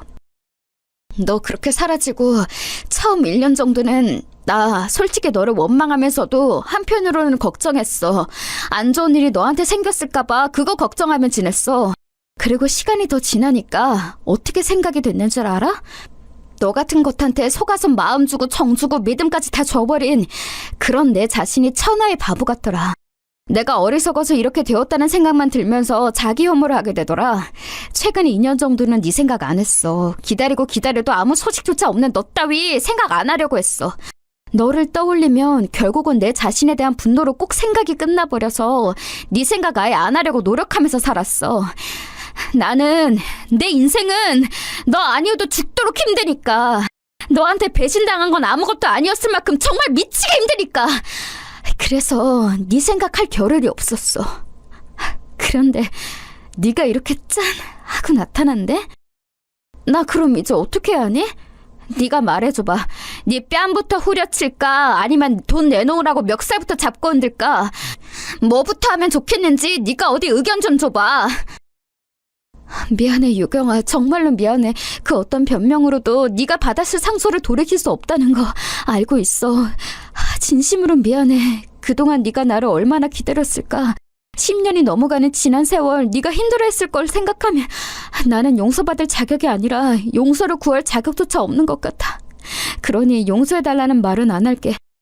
다만 미안하다고 이 사과만큼은 진심으로 전하고 싶어. 혜진이는 눈물을 줄줄 흘리며 고개를 떨구었다가 이내 허리까지 깊숙이 숙여 보였어요. 그 숙인 몸이 흐느낌에 맞춰서 떨리고 있었습니다. 저는 정이 내리기 힘든 감정이 밀려들자 너무 머리가 아파서 그 와중에 들고 있는 무거운 감자 봉지를 고쳐주며 휘청거렸고, 그런 저희 등에 차체가 닿았습니다. 이 자리에 서 있는 고급 외제차, 이제 보니까 혜진의 것이었죠. 그 점을 인지한 뒤에야 저는 혜진이가 예전보다 사람의 외양부터가 아주 럭셔리하게 탈바꿈했다는 사실에 놀라움을 느꼈습니다. 입은 옷은 간편한 차림새였지만 그럼에도 소재라든지 디자인이 고급스러워 보였어요.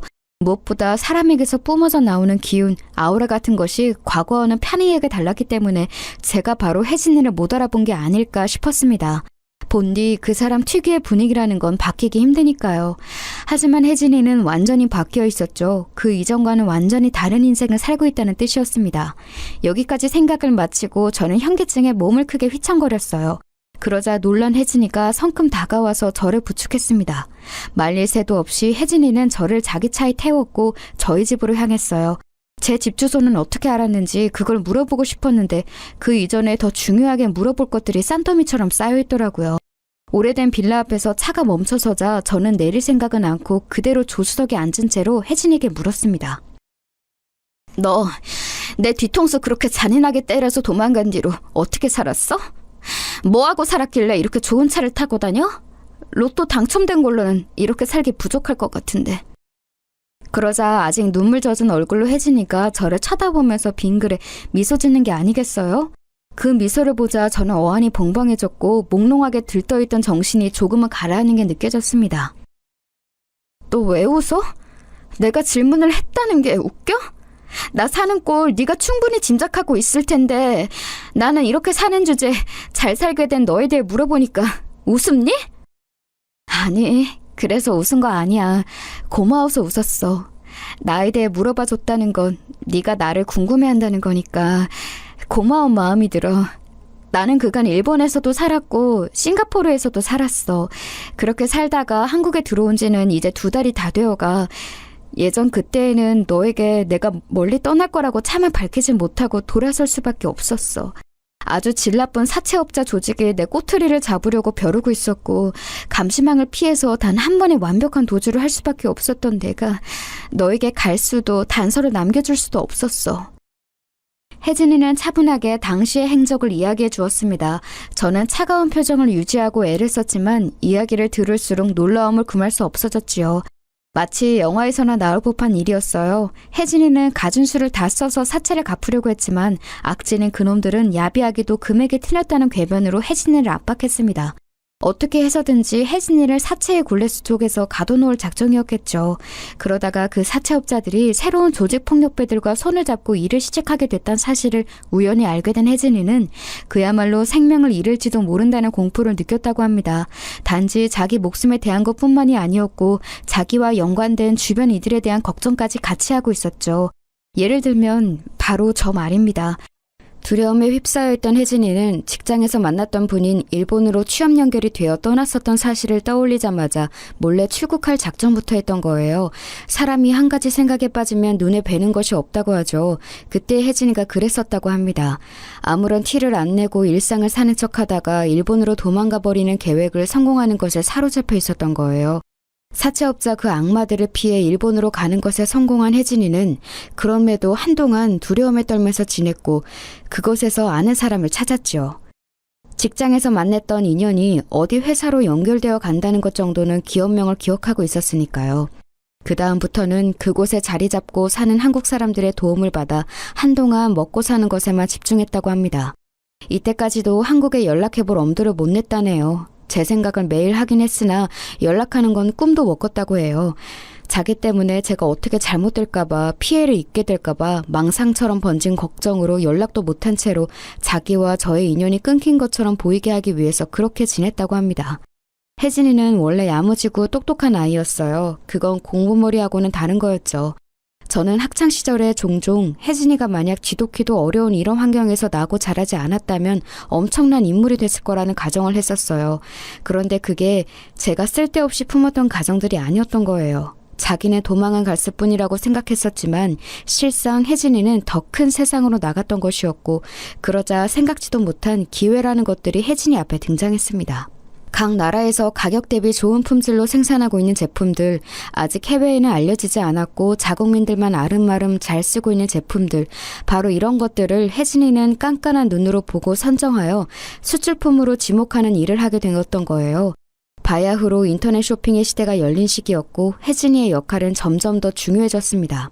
자기 자신도 믿기 어려운 성공의 길이 눈앞에 쫙 펼쳐졌다고 혜진이는 그렇게 회상했죠.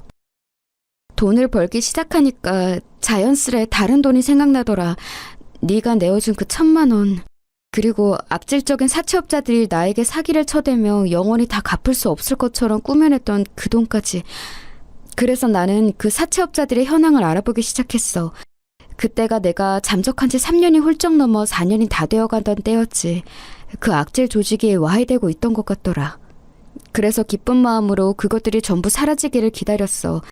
그리고 내가 너에게 말도 없이 사라진 지 6년을 채웠을 때 그것들은 인가응보를 받았는지 자멸해서 조직이 무너진 후였으나 나는 어쩐지 너에게 찾아갈 용기가 나지 않았어. 그때 깨달았던 것 같아. 나는 이런저런 핑계를 대면서 네 앞에 나타날 용기가 부족한 스스로를 외면해왔을 뿐이라고. 그때 새로운 사업 제안을 받게 되었고 나는 고민하다가 그 길로 가게 되었어. 해외 체류가 계속되었고 나는 이왕 이렇게 됐으니 완벽하게 성공을 거둬서 네 앞에 멋진 모습으로 나타나는 게 낫겠다고 생각했던 것 같아. 정말 미안해. 나 정말 많이 못났지. 너라면 분명히 알아서 잘 살고 있을 거라고 그렇게 속으로 여겼었어. 네가 이렇게 지내는 줄 알았다면 내가 진작 너를 찾아왔을 텐데. 이제 와서 그런 말 진짜 부질없게 느껴진다. 내가 그때 너에게 느낀 배신감은 그 어떤 걸로도 지워지지 않을 거야. 나 솔직히 말하자면 그동안 힘들게 살지만은 않았어.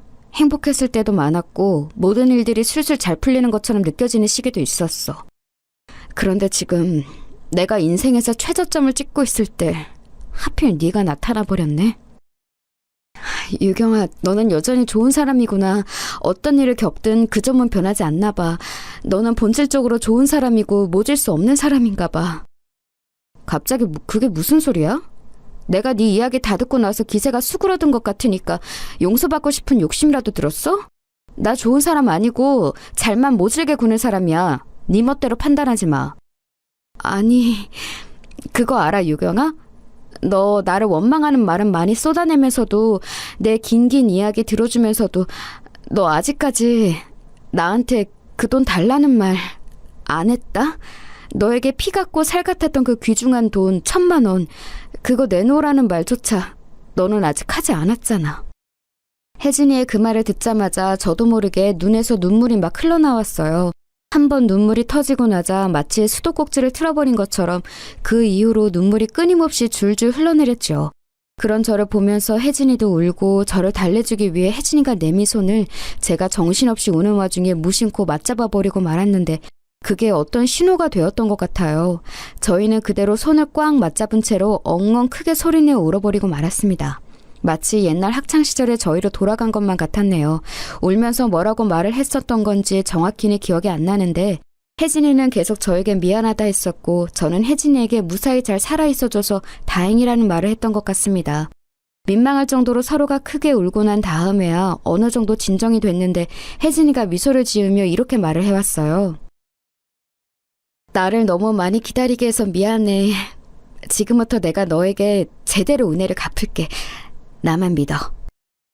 그 순간 제 심장이 엄청 뛰더라고요. 사실은 근사한 분위기를 풍기는 사람이 된 혜진이가 이런 고급 외제차의 주인이라는 사실을 안 순간부터 제 내면은 어쩔 수 없는 기대감으로 차 있었다는 점을 정말 솔직하게 고백할게요. 제 귀중한 돈 1,000만 원은 무조건 받을 수 있겠다는 생각부터 들었었고요. 하지만 설마 혜진이가 그 정도로 저에게 베풀어줄 줄은 상상도 못했었습니다. 다시 재회한 그날의 곧장 혜진이는 저에게 1,000만 원을 건네줬었고요. 그리고 바로 그 하루 뒤였어요. 너 이 돈 뭐야? 이렇게 많은 돈을 나한테 주겠다는 거야? 이게 더 얼마야? 나는 살면서 이렇게 큰 돈을 접해본 적이 없게 얼마인지 가늠도 안 와. 5,000만 원이야. 유경이 너 지금 조카가 많이 아프잖아. 수술 받아야 하는 상황인 거 알고 있어. 부디 요긴하게 잘 써줬으면 좋겠다. 내 하나뿐인 조카가 많이 아픈 거 맞는데 그건 맞지만 갑자기 이렇게 웬 5,000만 원을 나한테 주니까 생각도 못했던지라 너무 당황스럽다. 고맙다는 말을 어떻게 표현해야 할지도 모르겠어. 유경아, 그거 내가 너한테 주는 것이라기보다는 내가 언니분께 드리는 셈이니까 무조건 바로 수술비에 써줬으면 해. 그리고 너 은행 이자만 알고 사채 이자는 모르나 봐? 그쪽 세계 이자로 따지면 나는 너에게 1,000만 원을 빚졌었으니까 지금 고작 이것 가지고는 다 갚았다고 손을 털 수도 없어. 너스레를 떠는 혜진이를 보면서 저는 그저 멍하게 헛웃음만 짓고 있었던 것 같아요. 하루아침에 지난 세월 동안 흔적도 보이지 않았던 혜진이가 나타나서 제 돈을 갚아주고 조카 수술비까지 해결해주다니 이게 혹시 꿈은 아닐까 싶었습니다. 내가 감자를 사러 갔다가 사실은 길에 넘어져서 머리를 다쳤고 지금 병원에 혼수 상태로 누워서 이런 꿈을 머릿속으로 꾸고 있는 건가? 어떻게 이게 현실일 수가 있어?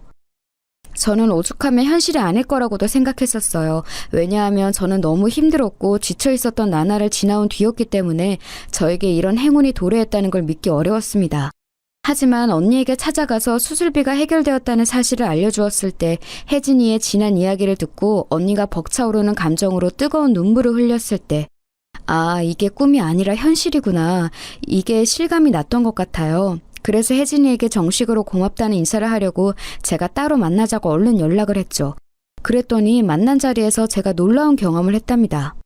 우선 혜진이는 빈손으로 나오지 않았고 손에 뭘 들고 있었는데요. 보니까 명품 쇼핑백들이었어요. 3개였는데 3개 다 신발들이었습니다. 2개는 슬리퍼처럼 뒤가 뚫려있는 신기한 운동화였고 나머지 1개는 굽이 낮아서 편하고 예쁜 구두였죠. 내가 이런 세계를 체험해보지 않았다고 해서 이런 게 얼마인지까지 모르는 건 아니야. 3개 합쳐서 중고차 한 대 가격은 나올 텐데 이걸 그냥 이렇게 나 주려고 사온 거야? 그날 네가 슬리퍼가 망가져서 길에 넘어져 있는 걸 보고 꼭 신발을 사주고 싶었어. 새로 나왔다는 최고 신상으로만 사왔어. 네 마음에 들었으면 좋겠다. 아니, 마음에 들고 자시고가 아니라 내가 이런 걸 받아도 되는지 모르겠다. 네 덕분에 우리 언니도 조카도 모두 안심할 수 있게 됐는데 바로 이런 선물까지 받으려니까. 너는 그때 1,000만 원이 네 전재산이나 다름없었잖아. 숫자를 떠나서 전재산을 누군가에게 내어준다는 거 그건 진짜 감히 따라할 수도 없는 행동이라고 생각해. 나는 아직 네가 베푼 것에 비하자면 한참 멀었어. 나도 오늘 마침 너에게 따로 할 말도 있어서 꼭 보고 싶었는데 정말 잘 됐다. 유경아, 너 혹시 가게 운영해볼 생각 없어? 너 예전에 아기자기한 카페 가는 거 좋아했잖아. 돈만 있으면 매일 가고 싶다고도 했었지. 지금은 한국이 카페 공화국이 다 됐는데 이렇게 많아진 카페들 한 곳 정도는 네가 주인으로 있어도 괜찮지 않을까? 뭐라고? 가게 운영? 카페 주인? 내가 그런 걸 한다고? 하나부터 10까지에 직접 관여해도 좋고 아니면 사람들만 고용해서 네가 사장 직책만 달고 있어도 좋을 것 같아. 어느 쪽이든 네가 마음 가는 대로 해. 네가 너만의 사업장을 가졌으면 하는 마음이 크고 일상에 새로운 활력을 얻길 바라니까 나는 꼭 너에게 뭔가를 하나 차려주고 싶어. 그걸로 네가 고정적인 수입 걱정을 하지 않고 여유롭게 지냈으면 해. 나한테 네가 그런 걸 차려주겠다고? 너무 엄청난 내용을 들었더니 나 지금 머리가 갑자기 너무 아파서 생각을 좀 해봐야 할 것 같아. 저는 기가 막혀서 우선은 말을 돌렸지만 혜진이는 무척 단호했어요. 아예 작정을 했더라고요. 지난 세월 타고난 사업가의 눈을 키운 혜진이는 저를 다시 만나자마자 그런 걸 구상해 놨던 거예요. 제가 업장에 신경을 안 써도 꾸준히 가게가 돌아가고 수입이 들어오는 머릿속에 그런 걸 그려놨더군요. 결국 저는 휩쓸려 가듯이 혜진이가 차려준 카페의 사장이 되고 말았습니다. 이건 그야말로 차려진 밥상에 숟가락만 든 셈이었죠. 전문 인력들을 고용했기 때문에 초짜인 제가 걱정할 것도 없었어요. 그리고 혜진이 덕분에 저는 이사까지 하게 되었죠. 전세로 저에게 집을 구해다 줬어요. 제가 집까지는 받을 수 없다고 거의 사색이 되어서 거절을 했었는데 공짜로 주는 거 아니고 계약 기간이 만료되는 2년 뒤에 그 전세금을 어차피 자기가 회수해 가는 거니까 그 기간 안에만 살아달라고 혜진이가 간청을 했습니다. 그래서 저는 또 어쩔 수 없이 그 광활한 빌라촌 동네를 떠나서 생활권이 무척 좋은 동네에 멋들어진 오피스텔로 이사하게 되었던 거예요. 제가 이사도 하고 카페 사장도 되고 건강해진 조카를 데리고 나들이도 다니니까 소식을 접한 전 남편이 땅을 치고 후회를 한 것 같더라고요. 내가 너하고 이혼하는 게 아니었는데 갈라선 걸 후회해. 지금이라도 나를 다시 받아줄 수 없을까? 간만에 멋대로 연락하더니 한다는 소리가 고작 그런 헛소리야? 이혼하고 갈라섰다기보다는 네가 일방적으로 나를 버린 것이었지. 말은 바로 해. 그리고 새장가 들어서 지금 와이프가 임신 중이라고 알고 있는데 나한테 이런 수작을 부려도 괜찮은 거야? 네 와이프 귀에 들어가도록 그럼 내가 입 좀 나불거려도 되는 거지? 네가 그걸 알고 있었단 말이야? 그건 안 돼. 제발 말하지 말아줘. 내가 별로 원하지 않았던 재혼이었고 임신이어서 워낙 심란하게 지내고 있었더니 너에게 흔들렸나 봐. 변명도 어쩜 그렇게 구질구질해? 원하지 않았던 재혼, 임신? 너 정말 남자 망신 다 시키는구나. 2번 이혼 겪고 싶지 않으면 행동거지 똑바로 하고 살아. 내가 언제든 네 와이프한테 너의 만행을 귀띔할 수 있으니까. 알았어? 전 남편의 기가 죽어서 허겁지겁 저에게 사과를 늘어놓았고 그 이후로는 연락이 없었죠. 하지만 건너 지인을 통해서 나중에 듣자 하니 자꾸 술자리 같은 곳에서 제 이야기를 하면서 저를 놓친 걸 후회한다고 눈물 콧물을 흘려댔다고 합니다. 여러모로 끝까지 별로인 남자였어요. 제가 가게도 안정적으로 운영하고 나오는 수익금으로 여유롭게 살고 이사간 동네의 생활을 즐기고 있을 때 혜진이가 결혼을 하였습니다. 싱가포르에서 만난 인연이라고 하더라고요. 상대 측에서는 진작 결혼식을 올리기를 원했지만 혜진이는 저에게 빚을 졌던 일을 오롯이 해결하지 않으면 결혼을 할 수 없다고 했었대요. 그래서 저의 모든 상황이 안정되고 난 뒤에야 그것을 확인하고서 결혼식을 올렸던 거였죠. 그것을 알고 혜진이가 저를 늘 중요하게 마음속으로 생각하고 있었다는 사실에 가슴이 뭉클해졌습니다. 그리고 저는 혜진이의 결혼식에서 놀라운 인연을 만나게 되었어요. 혜진이 신랑 측 하객이었는데 미국과 한국을 주로 오가며 사업을 진행하는 남자였습니다. 굉장히 능력이 좋은 인재였으며 저보다 4살 연하였고요.